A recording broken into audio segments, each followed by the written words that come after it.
So last time we were talking about secular Western society and how, when viewed through the lens of Torah, it may be that even though the fundamental principles of the secular Western society and the conception of such a system of government are not described as though there are gods, as though it's a set of religious principles, that from the perspective of the Torah, it may still be the case that in the operative sense, we still have to look at it as a system that has gods, and it doesn't use that term for them, but it's committed in effectively the same way to guiding principles that are the way you decide everything else, and not something that you prove at the outset. And that now, I think, can be the beginning point for a lot of different interesting conversations, where we try to examine, in a sense, what are the gods of the secular Western liberal democratic society. And of course, there are different ones, so New Zealand and the United States of America are not exactly the same. And I will naturally focus on things from America because that's what I'm most familiar with from my personal background. But I think there's a lot of things that can generalize from this kind of a conversation. And I don't think the point is to do a sort of full enumeration of there is some kind of secret decoder where you can work out, okay, this is the pantheon of America or whatever. I think the point is more to recognize that there are things in that system that at this point really have been elevated to having kind of a sacred status. And they've become, you could say, either kind of part of a Torah of America or part of a definition of, what is the will of the gods of the nation or the state there, because of how people treat that. And this, to begin with, is just it's an attempt to look at a system that has many merits and many, useful and successful and interesting things about it, and even many things about it that, from the standpoint of Torah, should be celebrated and should be encouraged, and all of that.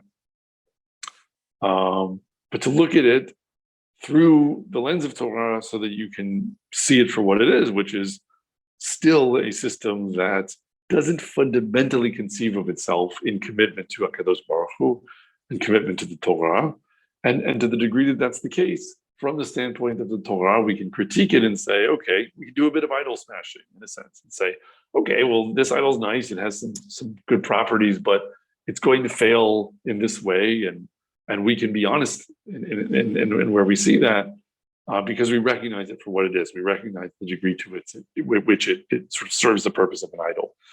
And maybe the most significant place to start, and it's hard, picking lots of different things that make up the whole sort of ideological system of United States of Americanness. But maybe the best place to start is the First Amendment of the U.S. Constitution. And it has multiple components, so I think we will even focus in on a piece of it today. I want to talk about free speech today, but I'll just read the First Amendment of the U.S. Constitution.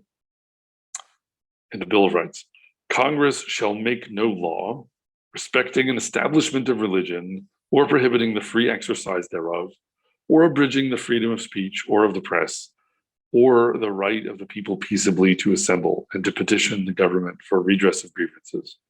Okay, so that's the whole First Amendment. We're not going to talk about all of those things today. I think I want to talk about free speech today, and we can talk about maybe establishment of religion another time, maybe some other pieces as well. But the freedom of speech, again, it's hard to pick one thing, but if you had to pick one thing, maybe, this would be in the top 2 or 3. What makes America the free society that it is? It's that it has had for such a long time such a fervent commitment to free speech for its citizens, even in comparison with many other Western democracies, not just in the past, but in the present day. And I think it's fair to say that even though in principle the US Constitution allows for a procedure by which it can be amended, and so if it were just the case that there were enough people in the United States who wanted to get rid of the Bill of Rights, or get rid of just the First Amendment, or just amend the First Amendment to get rid of free speech, then you could do that according to the law. And so in that sense, procedurally, it certainly differs from the Torah.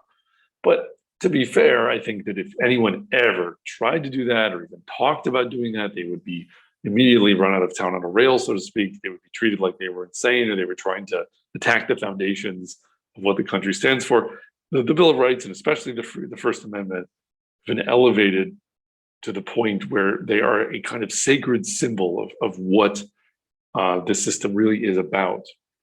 And I think to the degree that that's the case, we don't have to, again, act as though this is, in some formal sense, mathematically equivalent to having a God whose idol looks like this and is shaped like that. But the operative thing is that free speech there's some kind of deification going on here, or some kind of decision to take a principle and make it like it was handed to you by a divine authority, and in the form that it's in. Again, because if anyone even tried to tamper with the wording of the First Amendment, I think at this point people would act like you were trying to undermine the most basic kind of religious principle on which the state is founded, although people don't call it a religious principle, but you get the idea. Now, as an aside, and we'll say this again because we're going to, again, break down the First Amendment and do them in different shiurim. It should be stated that many things, especially about the First Amendment, are reasons with very clear mechanisms for why the United States of America has unquestionably been the safest place for Jews to be committed Jews who try to keep the Torah and want to do so in a place where the government protects their right to do so, and where they're given the chance to prosper in all of human history. Even given all the other kind of golden ages of whatever, that at some point for a while it was nice to be a Jew in medieval Spain or various other places where it was good before it was bad. I think you still can't compare to how great a place America has been for Jews, even with all of the caveats about that. And it's not as though it was always a cakewalk, but the fact that this is a place that was founded on a principle of protecting freedom of religion and freedom of speech, and doing so, in a way that, since founding of the country, really already began because of states like Rhode Island, or colonies like Rhode Island that became states, began to embrace the idea that Jews deserved that protection, even though they weren't like just a denomination of Protestantism. That's been really good for Jews. This is hakarat tov. You have to acknowledge the good. And furthermore, I would never want to give the impression, and what I'm about to argue, that somehow the Torah would look at something like the First Amendment and say, well, these people are making an idol out of this, and of course, since idols are bad, it must be that the position of the Torah is the complete opposite of this. That's not how this works, right? Everything, in the view of the Torah, everything that is not a turn towards Hashem with sincerity in the desire to serve Him and to understand from Him what He wants, anything other than that, in one sense or another, is classified as idolatrous. But that doesn't mean that there's nothing about the idolatrous activity that parallels or overlaps with correct avodat Hashem, right? So the whole point with the unity of Hashem is that whatever simple principle you pick, the Torah is going to fall on one side or another in different cases. So it will sometimes be very libertarian. It will sometimes be non-libertarian or more sort of coercive than what a radical libertarian or let's say an extreme libertarian would be comfortable with. It is going to be very much about justice, but sometimes it will not actually be in favor of what looks like the most just thing to a person who only cares about justice, because it also cares about mercy. et cetera, et cetera, et cetera. There are all of these different simple principles, or all these even kind of axes with poles, or extremes that you can go between, and the Torah is never reducible to one of these things. So, similarly with free speech, there's a lot in the idea of free speech that is very consistent with what the Torah teaches us. It's very it's very much something that appeals to the Judaic mentality, which is yet another reason I think why Jews have had this love affair with America, and feel not just like it's a great place for them to flourish, but that there's something in its founding principles that speaks deeply to what they believe correctly, in a sense, is true about their Jewish heritage, and what makes them Jews. So, with all of that being said, we're going to start by talking about sources in the Torah that have to do with speech, or Torah and also Tanakh, and try to see how it sort of falls on both sides of this issue at different times, and then try to see where that leaves us. So, I think that the first place to start, perhaps, is by talking about perhaps the most obvious way in which the Torah is not simply in favor of free speech. And I would say, by the way, that there's, to the degree that the Torah doesn't prohibit something, that it leaves open space for people to choose to do things if it turns out that that's an appropriate way of acting, to meet some goal. So there is a sense in which the default is, you can say things, and unless something is prohibited, then presumably you can say it. But the point is, there are prohibitions in speech that come from the Torah, and the most obvious and famous would be in Aseret HaDibrot, what we call the Ten Commandments in English. This idea of blasphemy, we get Lo tisa et Shem Adonai Elohecha l'shau, ki lo yinakeh Adonai et asher yisa et shemo l'shau. So you shall not take the name of the Lord your God in vain, for the Lord will not hold him guiltless who takes his name in vain. Now, there's a whole lot of discussion you could go into of what does it mean to take the Lord's name in vain. But the point is that somehow speech surrounding the name of Hashem has boundaries set for it, and really, this is something that one is also used to in societies that supposedly much more absolutely protect free speech, because of course there are these famous carve-outs for shouting fire in a crowded room, or inciting a mob to go and do criminal violence, or all sorts of things like that, where speech isn't just speech, but it's more like the equivalent of pulling a fire alarm, where people are going to trample over each other and someone might get hurt, and it's not words that are meant to provoke a discussion of a certain kind, but rather words that are meant to produce immediate reflexive action. Now, we can return to whether really that distinction is so clear, but the point is that even in the United States of America, you can't say, oh, the First Amendment protects my right to again, go up to a crowd of people and try to scare them into trampling each other. That's not just words. But the Torah says it's not just words also if you're talking about HaKadosh Baruch Hu. And certainly in instances where we're talking about swearing oaths and bearing witness. So this starts to be things where if there are legal implications, it seems sort of obvious that it shouldn't be okay to just say anything, because you're not just, again, speaking, but rather you're making a statement that's going to perhaps produce consequences in a legal system for someone else, like giving false testimony. There's a separate discussion of false testimony in the Ten Commandments. But swearing an oath that you didn't steal someone's sheep or whatever, it's again kind of obvious that this is really speech that's part and parcel to some other criminal act. But the point is, I think that the Torah doesn't say simply don't swear falsely if you've stolen something. It says don't. It creates a more general category of improper invocation of the name of Hashem, and that if we take that over to the U.S. and freedom of speech and freedom of expression, clearly there is no protection for that kind of speech, or rather, there is legal protection for that kind of speech, meaning there is no prohibition of that could stand against the First Amendment.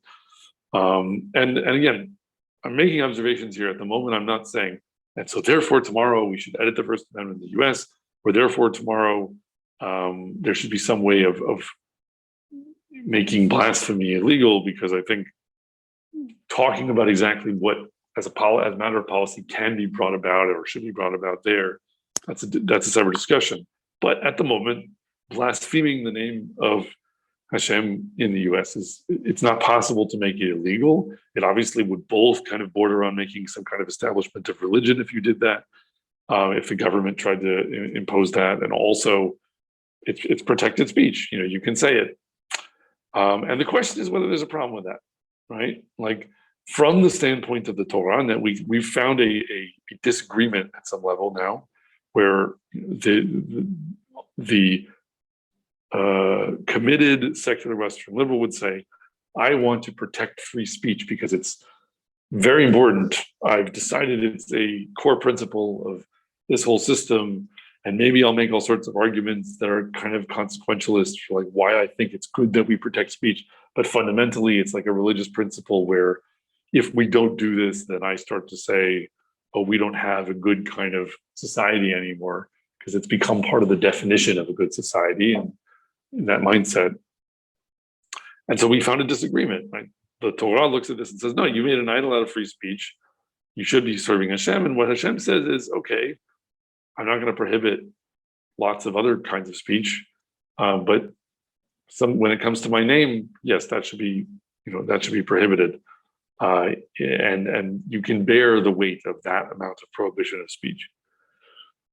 And so the question is, how do we understand, in a sense, from the Torah's perspective, what is the reason for that prohibition?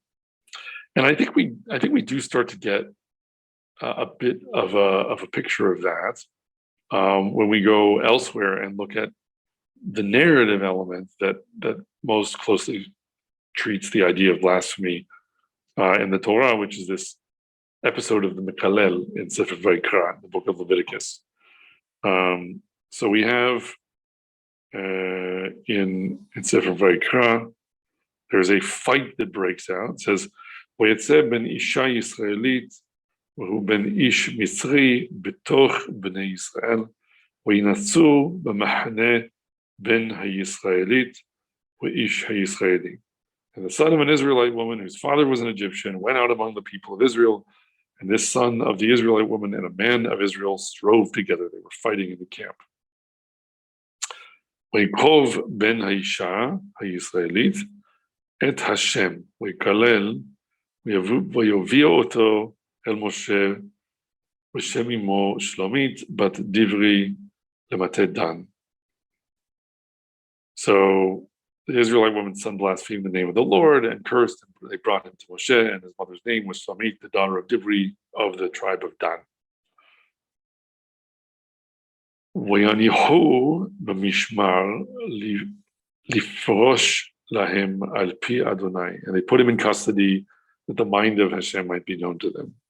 Vayidaber Adonai el Moshe limor, hotzei et hamikalel el michutz lamachaneh v'samchu chol hashom'im et yedehem al rosho v'ragmu oto kol ha'ida. Bring forth the man who's cursed outside the camp, and let all who heard him lay their hands upon his head, and let all the congregation stone him. ואל בני ישראל תדבר לאמור איש איש כי יקלל אלוהיו ונשא חטאו. And you shall speak to the people of Israel, saying, whoever curses his God shall bear sin. ונוקב שם אדוני מות יומת ארגום ירגמו בו Kol ha'ina hager ke'ezrah be'nakvo shem yumat. And he who blasphemes the name of the Lord, he shall surely be put to death, and all the congregation shall certainly stone him, as well the stranger or the one born in the land, when he blasphemes the name of the Lord, shall he be put to death. Okay, so that's the passage. So it clearly lays out in narrative, more explicitly, the legal prohibition in the Torah of blaspheming the name of Hashem. And the question is what we can learn from studying this, and actually eventually the verses that come afterwards about what the issue is here. And I think the important point here is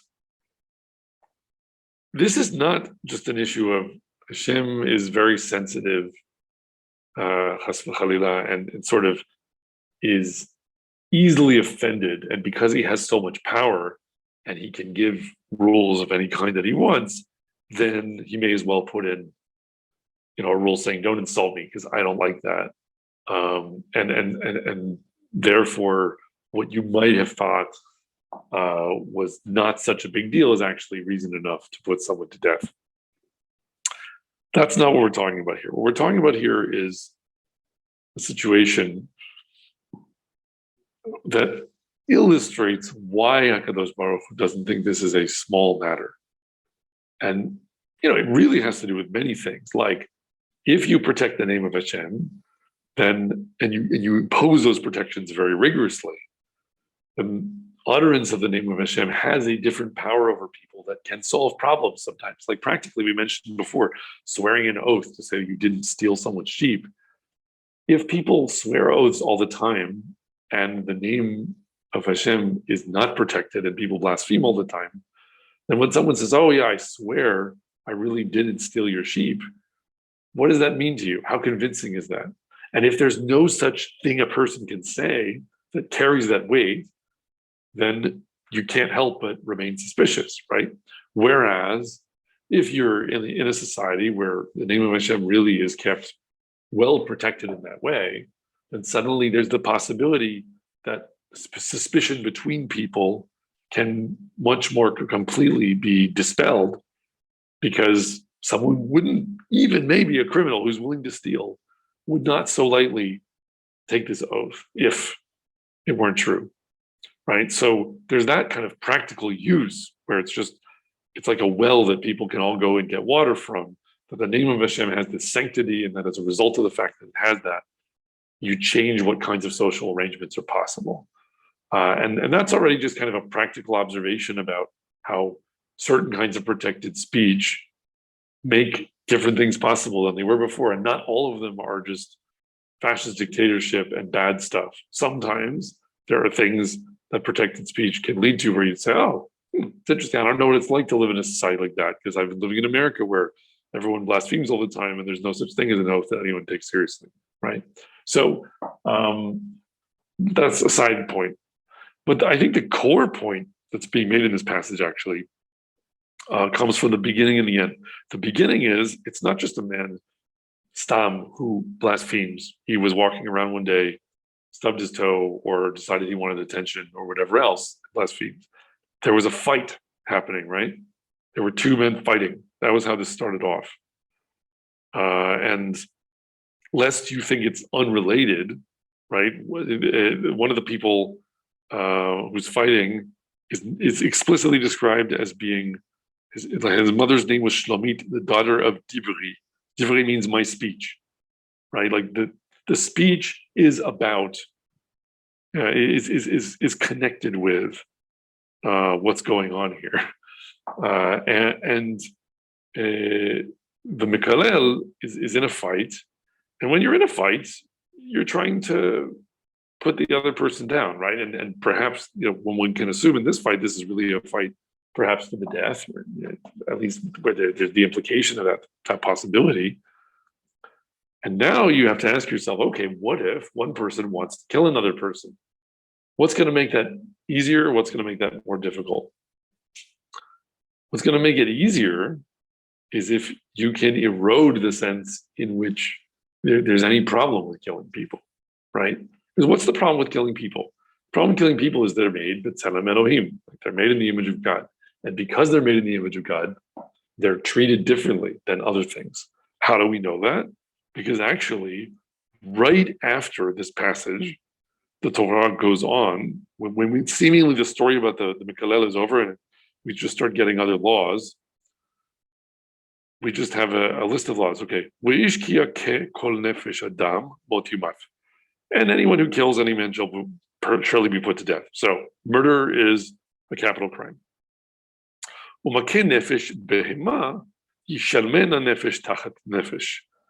And he who kills a beast, is he put to death? No. He has to make restitution financially. So we're seeing here, and then it goes on, what if you cause some other harm? And it's, the eye for an eye, tooth for a tooth stuff. So it's about basically how everything else, every other kind of damage that you cause as you go through the passage, it's about financial restitution. But if one man goes and kills another man, you put that man to death. So it's laying out for you a set of statements which will show you one of these things is not like the other. People killing other people is not regarded the same way. It's not in the category of torts, like my bull trampled your lawn or I accidentally ran over your sheep with my car or whatever else. It's a qualitatively different kind of action. And the reason it is implicitly because it doesn't, in the case of a sheep or a bull or whatever, it doesn't involve doing harm to something that is in the image of God, B'Tselem Elohim. But when you're trying to kill another person, you're trying to kill a person who is made B'Tselem Elohim. And why does that matter? Why does that carry weight? Well, the point is, it doesn't carry as much weight if people have already cheapened the whole idea of the name of Hashem. Right? That if you're in a society where then Hashem's name is sacrosanct, and that's a compact that's kept by everyone together, then when you say, men and women are created, B'Tselem Elohim, that really packs a punch. It carries weight. It can't be discounted for the same reason that speaking a certain way about Hashem can't be discounted or can't be treated lightly. But if you have already turned the whole idea of HaKadosh Baruch Hu into kind of a jest or a joke or a trifle or something that people can appear on their lips in any way, shape, or form without any kind of care because it's all just for their amusement or for their whimsy or whatever, then at that point it isn't possible to say something very impressive by being, no. Men and women, they're created in the image of this creator of the world, this king of the world, or whatever that you speak about so lightly and without any regard, right? It doesn't work anymore. And so this isn't just about two people fighting. Like, it's obviously going to be actually awkward in an actual fist fight to try to help win the fist fight by eroding people's sense of the value of human life by blaspheming, right? The Torah is making a broader point because of how it situates this in the midst of these other laws about murder and torts, etc. If you have a programmatic plan for the elimination of people, for example, it had better be the case that you first take away this whole idea that there is such a thing as HaKadosh Baruch Hu, that his name matters, that his name is to be protected, that people are made in his image. Like, for example, the Bolsheviks did, right? So communists in Russia murdered people by the millions. Communists in China also killed people by the millions with famine and also with all the sort of viciousness of the state that both produced famine and also produced a lot of other terror as well. You can talk about the Nazis as well, that elaborate projects of mass murder in the 20th century tended to rely at some level on having eroded the notion of the sanctity of all human life, right? And you can do that in different ways, but one of the ways certainly of doing that is by taking Hashem's name and grinding it into the dirt, so to speak. And if you've done that enough, you've lost something that could have been a very precious and positive thing for your society. And you've also opened opportunities of a murderous sort if they're given enough time to germinate and develop. And so I think that starts us off with one kind of observation about why would the Torah try to take a subtler position on freedom of speech and not just say, yeah, of course you should be able to say anything you want. Why does it stake out this position around Hashem's name? We're starting to see because this has consequences where you begin to appreciate that it is possible actually to have particular abridgments of speech, or maybe just one at least, that have unique significance and that can have transformative impact in a positive sense, without it being the case that you've immediately slid all the way down the slippery slope to this is some kind of authoritarian dictatorship in which there's no freedom because no one can say anything, right? Because that's how it's usually put to you, is like, oh, you want to in any way block speech? Well, you want to stop people from talking about asparagus, and your neighbor wants to stop people from talking about donkeys. And when we're done taking a poll of everyone, there won't be any free speech left because of all the different things that people want to try to do to abridge speech. And so the only principle that actually works is to protect all free speech, or to make all speech free. That's the kind of argument that people make in the American context. And there's some truth and validity to that, clearly. But the Torah says, okay, fine, that all may be true, but if HaKadosh Baruch Hu is the one who's teaching us, then he can tell us a bit of speech that it needs more abridgment, and we can do enough to compromise this perfect principle and say, actually, that Hashem's name is unique and singular and special, and remind us that we shouldn't make an idol out of free speech, and that there are instances where limitations in speech can actually be the right thing. But it's not necessarily saying, so go to town and limit speech however you want. But it at any rate makes for a subtler discussion, and it rejects the simple principle of just making speech as free as possible, or as unabridged as possible. So that's one point. I think another thing, though, what's interesting is that there even is an appreciation in Tanakh, because you really need to start to get into Tanakh like the rest of Nevi'im Ketuvim to see, in many cases, our traditions comment on politics, because we become a nation with politicians, kings, etc., in the land only once the Chumash, the 5 books of Moses, come to completion.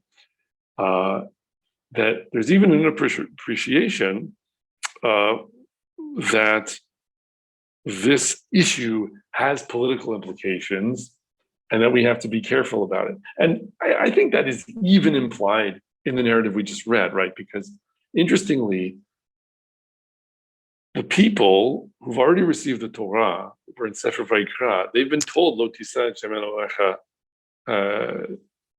Lo tisa et Shem Adonai Elohecha lishat. I don't take the Lord your God's name in vain. But when the Mikalel curses, they don't just immediately kill him. They put him under guard and they go and seek an answer. So there's this hesitancy, like, did he do something wrong? And it's showing the need for care with this issue, and also maybe the inclination that the people had to say, maybe we shouldn't be so comfortable with this, right? Maybe this is okay, or at least, we want full input from HaKadosh Baruch Hu himself on this, because it requires his input in order to make this kind of decision. So, but then when we go over to Tanakh, and I think this really is much more flash, like it's much more laid out. The first instance of the word Vayakalel in Tanakh is in what we just read, and he cursed. The second one is in the encounter between David and Goliath, and it is about the Philistine who wants to kill David and wants to kill all of Israel, cursing the name of Hashem. Right? Vayikalel haplishti et David be'elohav. So this is this exchange where Goliath is doing the thing that always doesn't work in Tanakh, which is to directly defile and decry HaKadosh Baruch Hu in public and sort of state that you are standing in opposition to him and that your success will prove his lack of power. And then you lose when you do that, whether you're, Goliath or whether you're Av Sheker or all these others. But the point is here, this is someone who's Mekalel, and he's cursing David, he's cursing Hashem. He is demonstrating who you are aiming to be if you are deliberately going after the name of Hashem and trying to tear it down. That then you're like Goliath, and you're going to fall to the sling of David, right? But then the next thing after that, it's someone cursing David, who is not necessarily the bad guy. It's more complicated than that. So there's this instance after Avshalom is chasing David around and trying to overthrow him, and this is after David has taken over from Shaul, and there's someone who comes to curse David named Shimei, which means, well, the root is hearing, and Shimei is like my hearing. So it's about speech and hearing again, like Dibri before, now it's Shimei. So we're really supposed to pay attention to this, right? So it says, Uva HaMelech, this is in Sefer Shmuel, Aleph, Uva HaMelech David, Ad Bahurim, Vahine Misham Ish Yotze Mimishpahat Beit Shaul. So he's from the family of Shaul. Ushemo Shimei ben Gera Yotze Yatzo Mikalel. Yisakel ba'avanim et David. He's even throwing stones at David. This is the king, right? He's throwing stones at the king.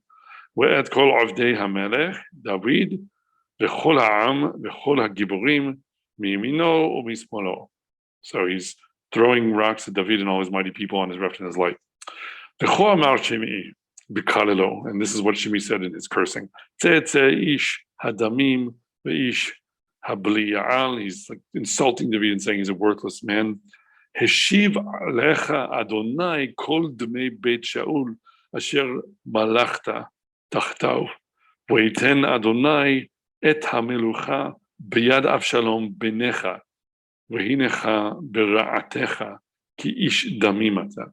So he's saying to David, you're a rasha, you're terrible, you overthrew Shaul, and your son Avshalom is now, chasing you. And granted, this guy Shimei, who's from the house of Shaul, he has a perspective, and his perspective is, I like Shaul. I thought Shaul should be king.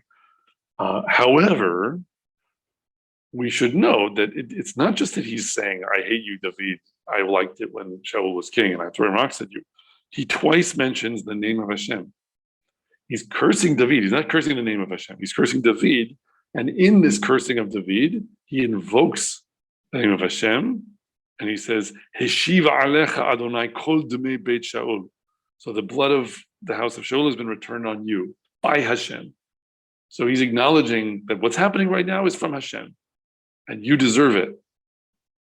So that's the sense in which he's talking to David. So now Abishai, the warrior, who's at David's right hand, says, so Vayomer Abishai ben Tzruya el Hamelech lama yikalel hakelev hamet. This word kelev, like the dog, it goes back to Goliath. So these passages are again connected. But so why are we letting this dog curse you? He's this dead dog. Curse my Lord et Adoni Hamelech e'ebrana wa'asira et rosho. So I beg you, let me go take off his head. Vayomer HaMelech, so this is David talking. Vayomer HaMelech, Mali ulachem b'nei Tzruya, ko yikalel, ki Adonai amar lo kalel et David, umi yomar madua asita ken. And what the king said is, what do I have to do with you, you sons of Tzruya? He's talking to Abishai. So let him curse, because Hashem has told him to curse David. Who shall then say, why have you done so? So David was showing what this whole passage is revealing to us is free speech has very serious political implications in both directions. That the moment people are free to speak, someone is going to go to the ruler and verbally attack him, and maybe also throw stones at him. But that you maybe could say, like, in any case, you shouldn't be doing. But someone is going to go and criticize the ruler, and criticizing the ruler can always be construed as being, in some sense, dangerous or an attack, right? Because where is the border between criticizing the ruler and sedition and calling for?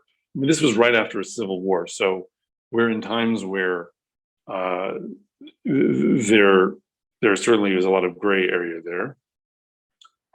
So letting people speak will lead to attacks on the ruler. And there will be people who have an interest in protecting the rule of the ruler who just want to take people who are criticizing him and kill them. And that dynamic is going to exist in a society where there's concentrations of power, with the government, and then people who can criticize the government or say they're opposed to the government or they reject its rule or whatever. But the key thing here is not just that David says, no, this is a free country, let him speak, but it also identifies in the speech of this person that he's speaking using the name of Hashem in a positive way, meaning that the presence of the name of Hashem on this guy's lips, even in a sense, exonerates him that he's throwing rocks at the king. And David doesn't say, okay, you just attacked the president, so to speak, so you go to jail or worse. He's saying, let him speak, because this is a person who, with sincerity, is trying to make sense of the world by talking about HaKadosh Baruch Hu's role in it. And he's claiming that Hashem is judging David, and David is saying, then let someone speak to me that way. I, as the king, deserve to be spoken to by some common person who thinks that Hashem is punishing me. My job is to hear that. So you get, on the one hand, this incredibly pro-free speech portrayal here, where the king is tolerating someone who's not just speaking ill of him, but literally throwing rocks at him, and holding back someone in his cadre of political and military supporters who wants to just go and stamp out the problem. And he's showing us the right example in that sense. And so in one sense, you could say, we're learning how great and how important free speech is for Judaic political institutions from this example. But at the same time, the text doesn't make the story just be about free speech. It's also about the value of Hashem's name in speech.